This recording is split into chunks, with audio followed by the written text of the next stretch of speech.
Good evening and welcome back to Tinkering with Edkelar. In the last 2 episodes, I disassembled, cleaned and started to put together a mechanical calculator from the 1950s. Be sure to watch part 1 and 2 first. And now, the conclusion.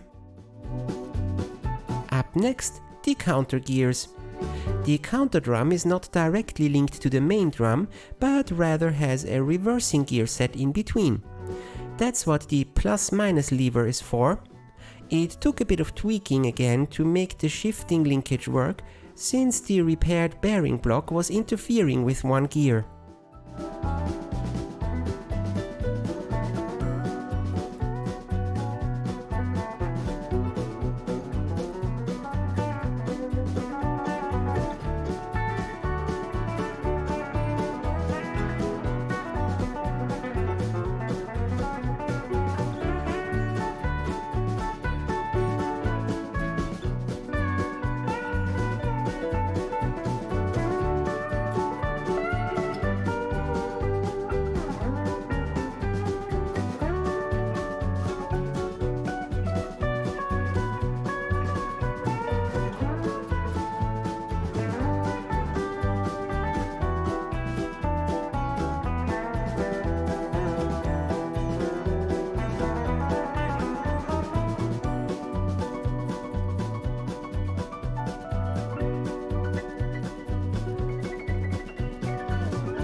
Now that's how it should work.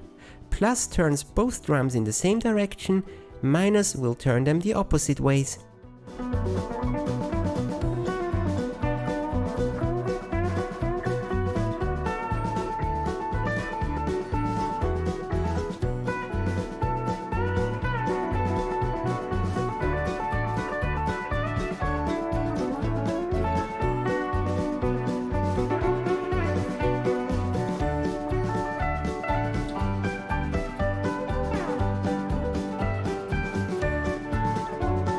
Another missing piece was, again, a spring. I noticed a toothed disc on the main drum and a little latch next to it. Clearly, this was intended to prevent cranking in the wrong direction. The difficulty is, both directions are valid, but once you start, you have to finish a full turn. So the latch needs to swing either way and keep pressure on the wheel in both directions.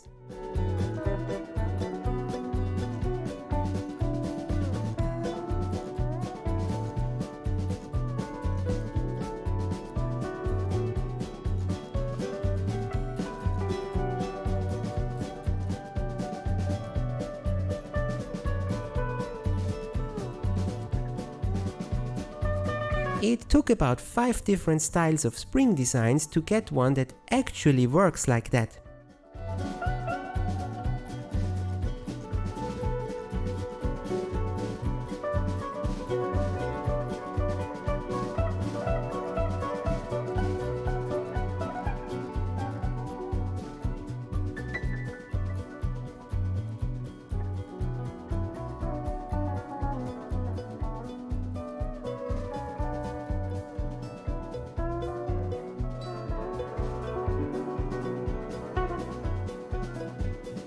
And now, the carriage.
The worst broken part was still an issue. I used some epoxy to glue the remains together and filed out enough of the residue to make the axle fit again. I'll skip the final glue and pin part until I can align the thing properly inside the machine though.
Quite repetitive, I must say.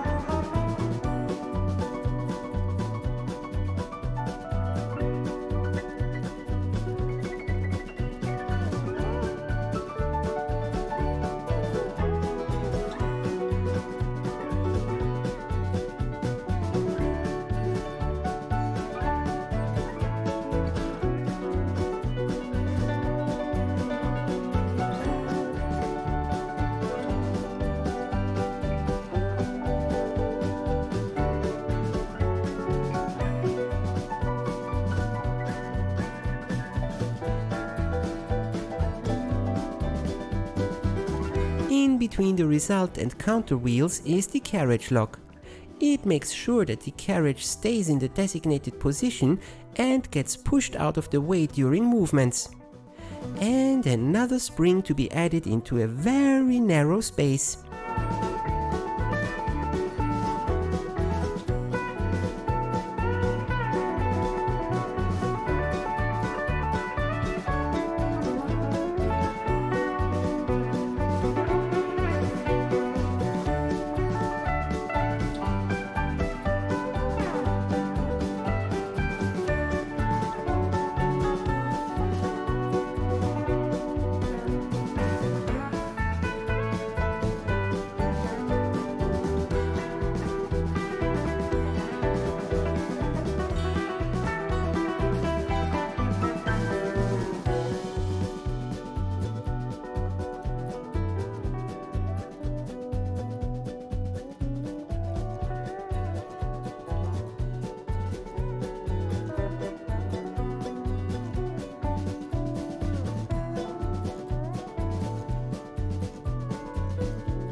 And it doesn't help when one forgets about a piece that is halfway through the wheels. That little stand for the wheel axle was a headache. It needs to go into the right spot, and unbeknownst to me, one of the rocker arms on the bottom is especially cut for it, so it has to go into the same spot. I had to take that thing apart 3 times to get it right again.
And then we also have the bell. Yes, it is a bit like a typewriter, only this one rings when there is an overflow. Every time the final digit goes from 9 to 0 in either direction, it will be struck.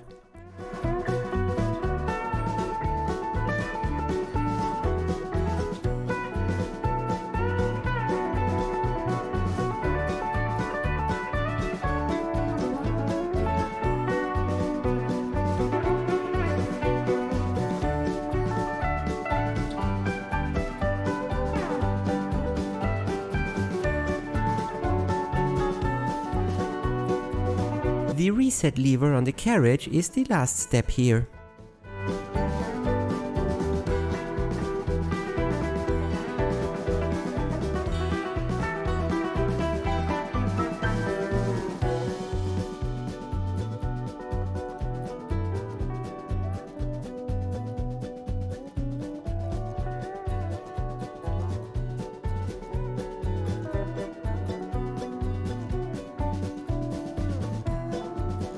Adding the carriage back was much simpler than removing it, since I discovered that there is a stopper on the front. If removed, the carriage just slides in and out sideways.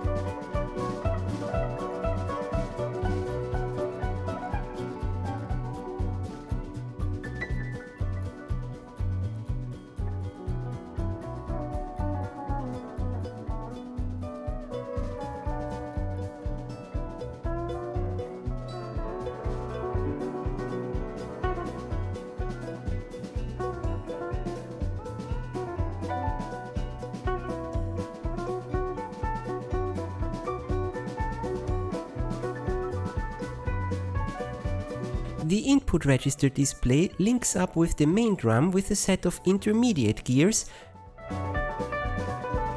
so the display follows the selected number. These get disengaged when you turn the crank.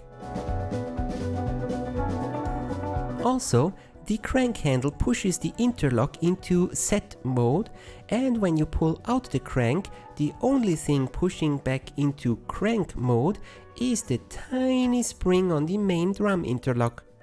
As long as that isn't returning the interlock, you can't turn anything. And here's where the aged and worn out gears finally show. The reset lever for the input register is turning the display dials and relying on them transferring the setting back to the set levers. But the gears are so worn that the final tick on the 0 position isn't quite made with the setting levers, so they end up at a 0.2-ish position, which will cause the interlock to bind. And now I can finally also try out the Omnius R button. It will engage the set of gears to the main drum, but only if the little flapper things are out of the way. That means you can only use the R button if all the inputs are 0. Once engaged, a little stopper keeps the gears in position. When you reset the output now, the current values are transferred back into the input, and at the end of the reset, the gears are retracted again. Like the input reset, this feature is a bit wonky and only almost works.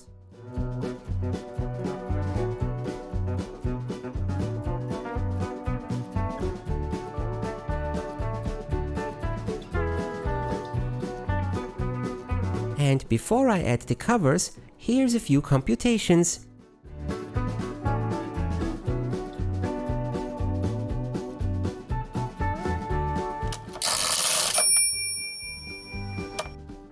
(346 plus 892).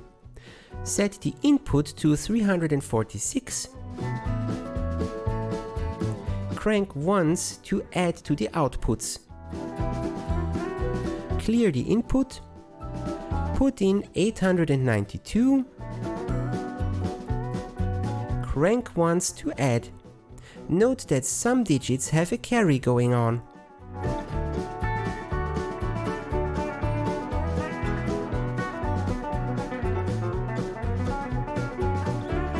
And now I have to repaint all the numbers on the case. It worked out well enough after scraping the recessed digits with a little pick and then brushing in some acrylic-based paint. That way, any overpaint can be scraped off the black background later. Still, quite a lot of work. It looks good from a regular distance, but don't get it under a microscope.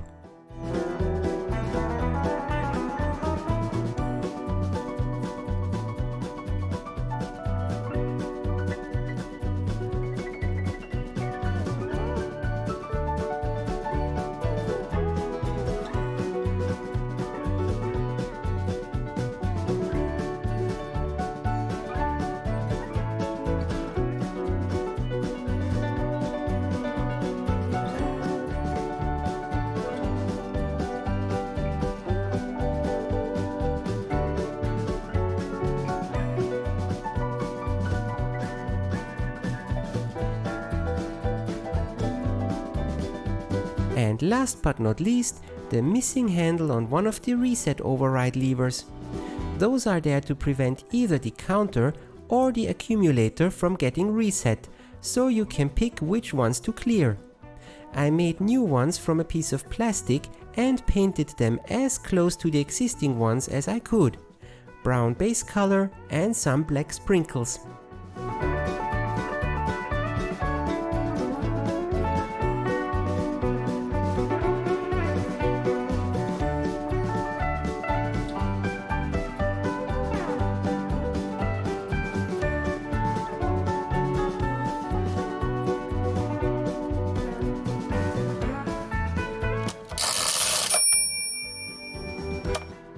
(123 times 25).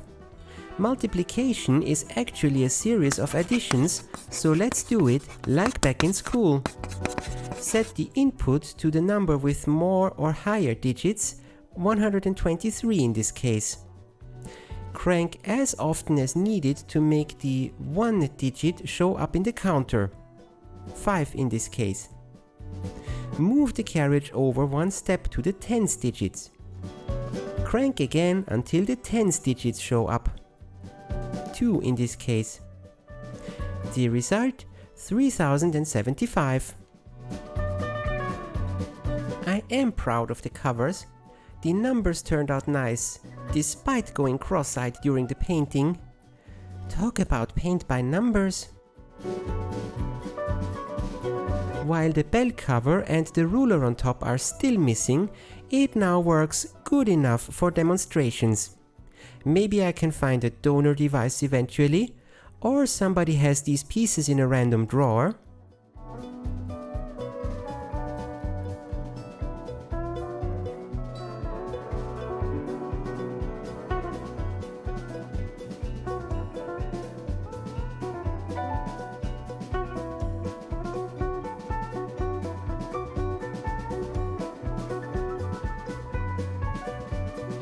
And that concludes this rather elaborate project. I hope you enjoyed it. See you next time!